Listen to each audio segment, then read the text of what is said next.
రోజు 1000 కమలాలతో శివలింగానికి అర్చన చెయ్యాలని నియమం పెట్టుకున్నాడు. రోజు చేస్తున్నాడు అలాగా. ఆయన ఏదో దాన్ని ఒక 21 రోజులు నియమం పెట్టుకున్నాడు. 20 రోజులు సాగింది. శివుడు ఊరుకుంటాడా? విష్ణువైనా సరే పరీక్షే. చివరి రోజు పరీక్ష పెట్టకుండా సర్టిఫికెట్ యూనివర్సిటీ వాళ్ళు కూడా ఇవ్వరు కదా, దేవుడు ఎలా ఇస్తాడంటే. 21వ రోజు ఇంకా పూజ ముగుస్తుంది కదా అని విష్ణుమూర్తి సంబరంగా ఉన్నట్ట.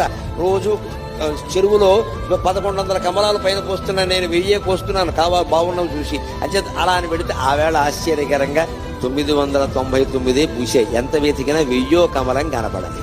ఏమిటిది? ఒక్క కమలం తక్కువైంది. ఈ కమలం ఎక్కడి నుంచి తేవాలి అనుకుంటే ఆయనకి ఏమొచ్చిందంటే, నన్ను అందరూ కమలాక్షుడు అంటారు కదా, నా కళ్ళు కమలాలే కదా, కమలం తక్కువైతే ఏమైంది, ఇంకోటి తక్కువైనా పర్వాలేదు, నాకు 2 కళ్ళు ఉన్నాయి కదా అని ఒక కన్ను బాణంతో తీసి శివుడు పాదాల ముందు పెట్టాడమ్మా. అది విష్ణువు యొక్క భక్త కన్నప్పెంతో విష్ణువంతి. Download ShareChat.